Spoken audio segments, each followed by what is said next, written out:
एक बार का जिक्र है, एक प्यारे से जंगल में एक बिक्री अपने 7 नन्हे बच्चों के साथ रहती थी। वो सब बहुत खुश थे, खेलते कूदते गीत गाते। माँ बिक्री बच्चों से कहती है, मेरे प्यारे बच्चों, मैं जंगल जा रही हूँ तुम्हारे लिए खाने का सामान लाने, लेकिन याद रखना दरवाज़ा किसी के लिए मत खोलना। बड़ा बुरा भेड़िया आसपास घूम रहा है, वो तुम्हें धोखा देने की कोशिश करेगा। बच्चे मासूम आवाज में, ठीक है माँ, हम दरवाज़ा नहीं खोलेंगे। दरवाजे पर दस्तक। दरवाजे पर जोर से खटखटाने की आवाज आती है। भेड़िया धीमी आवाज में, बच्चों दरवाज़ा खोलो, तुम्हारी माँ आ गई है। बिक्री के बच्चे डर कर, नहीं नहीं, हमारी माँ की आवाज नर्म और मीठी होती है। तुम भेड़िया हो।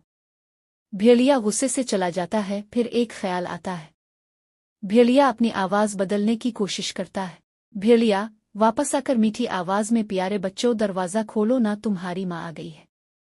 बिक्री के बच्चे, अपना पीर दिखाओ, हमारी माँ के पाँव सफ़ेद हैं।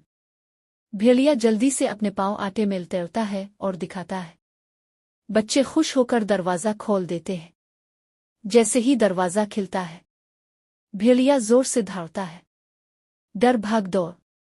सब बच्चे चीखते हुए उधर उधर भागते हैं। एक अलमारी में छुपता है, एक बिस्तर के नीचे, एक घड़ी के पीछे, एक संदूक में। लेकिन एक बच्चा छोटा सा कमरे में ही रह जाता है। भेड़िया सारे बच्चों को निगल जाता है, सिवाय एक के। माँ बिक्री वापस आती है।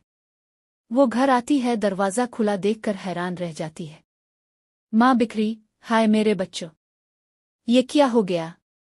छोटा बच्चा रोते हुए, माँ, बड़ा बुरा भेड़िया आया था, इसमें सबको निगल लिया। माँ बिक्री गुस्से में, चिल्लू मेरे साथ, हम अपने भाइयों को बचाएंगे। दरिया के किनारे सोया हुआ भेड़िया। भेड़िया दरख्त के नीचे सो रहा होता है, इसका पेट बहुत बड़ा है। माँ बिक्री, ये रहा जालिम भेड़िया। एक करके सब नन्हे बिक्री के बच्चे बाहर निकल आते हैं, खुशी से हंसते हुए। माँ बिक्री जल्दी से पत्थर भरकर भेड़िए के पेट में डाल देती है और सिल देती है। अंजाम, भेड़िया जागता है, प्यास लगती है, दरिया पर जाता है और पानी पीते पीते धड़ाम से गिर जाता है। सब बच्चे हंसने लगते हैं, हा हा हा, अब बड़ा बुरा भेड़िया कभी वापस नहीं आएगा।